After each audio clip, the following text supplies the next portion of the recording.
Hello, welcome to Martial Matters. This week we're going to be focusing on England's World Cup game against Italy next Saturday night in Manaus.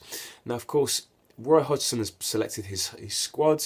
I wanted to really take a look at what that starting 11 will be, what the formation England potentially will be playing, and what are their chances of actually coming out victorious in the game.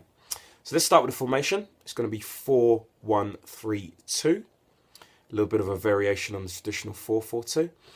And we're going to start in goal. Of course, it's going to be the head and shoulders boy, Joe Hart. Right side of the fence, fullback will be Glenn Johnson, Gary Cahill, Phil Jagielka, centre halves with Leighton Baines in the left back position. In midfield, of course, it's going to be England captain Steven Gerrard. Expect him to play a little bit deeper in a more of a holding position alongside his teammate at Liverpool, Jordan Henderson. Has had a really, really good season this year. And probably one of the best and most improved players in the Premier League. Now, on the wings, this is where I've gone for probably a little bit of a different approach. I'm thinking he's going to go youth, energy, players who have the ability to go up and down in the midfield on the wide areas. And that's going to be Adam Lallana on the right, and he'll actually go Danny Welbeck on the left. Why Danny Welbeck on the left? He's played there before. And I think that's an important key. He's done that for England. He's done that to a reasonable level of success. It may be sometimes a slightly different formation, but potentially what he does he gives England another attacking option. And he's disciplined enough to play that left side midfield, but he's not going to play it in a traditional way, just hugging that left side. Expect him to come in a little bit narrower. Maybe sometimes that 4 will potentially be a little bit too further up, supporting Wayne Rooney and of course Daniel Sturridge. But I like the idea of that midfield actually being young enough, energetic enough to really provide width, a bit of support to the attacking guys up front. Because England are going to need to score goals.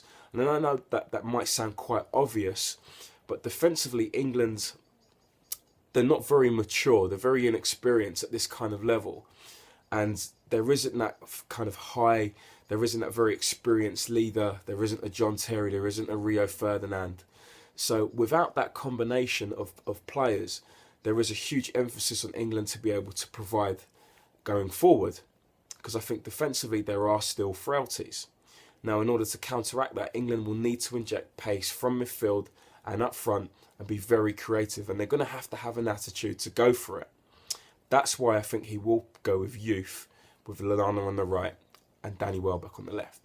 Now, I already mentioned up front it's going to be Rooney and Sturridge. Now, expect Wayne Rooney to play that typical number 10 role, but there's a huge emphasis for Wayne Rooney in this World Cup. It's very clear that he hasn't scored in any of his previous 2 World Cups for England, and there's a huge emphasis that he has to be that senior lead, and he's going to be a linchpin.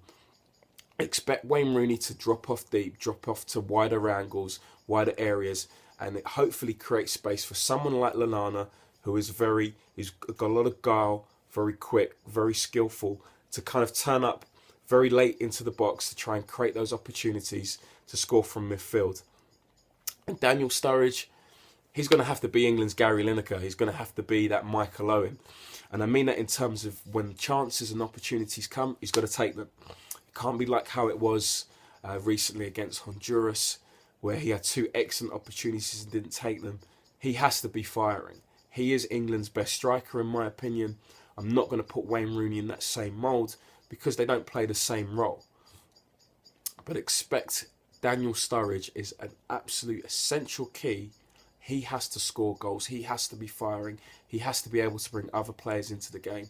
He has to be the one that strikes the fear of God into opposing defenders if England are to be successful.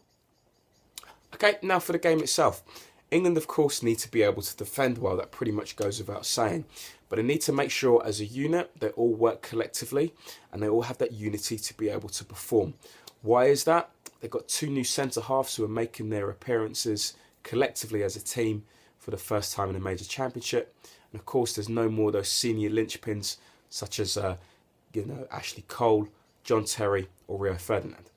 Now, if England are still level with 20 minutes or so to play, Roy Hodgson does have a few aces up his sleeve on the bench. And that will be players of the ability of Raheem Sterling and Ross Barkley. Now, I picked those two out in particular for the exact same reasons. They both have pace, they're both energetic, both very skillful. Now, in the heat of Manaus, naturally players will get tired, spaces will appear, players with skill, guile, ability, a little bit of awareness will be able to make the difference to create half chances or full chances for England to take.